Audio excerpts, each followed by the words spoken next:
Sa puso ng Pilipinas, sa gitna ng masiglang kultura at mayamang kasaysayan, matatagpuan ang pangarap para sa isang makatarungan at pantay na lipunan.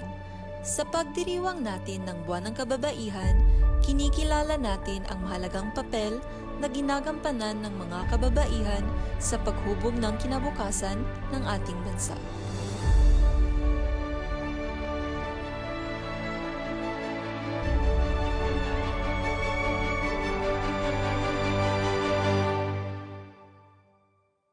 Mula sa mga maingay na lansangan hanggang sa tahimik na sulok ng ating mga tahanan, ang mga kababaihan ay mga katalista ng pagbabago. Ang kanilang pagtsatsaga, lakas, at matibay na determinasyon ay nagbibigay inspirasyon sa ating lahat.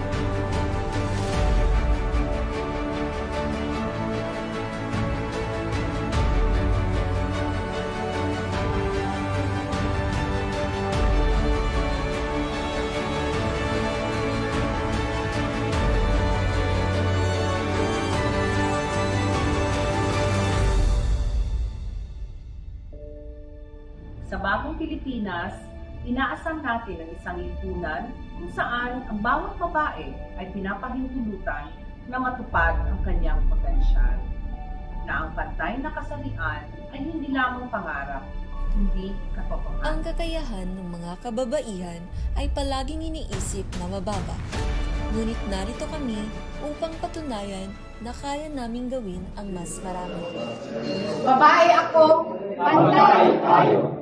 Babae ako, pantay tayo. Babae ako, pantay tayo. Babae ako, pantay tayo. Babae ako, pantay tayo. Babae ako, Pantay tayo! babae ako, Pantay tayo!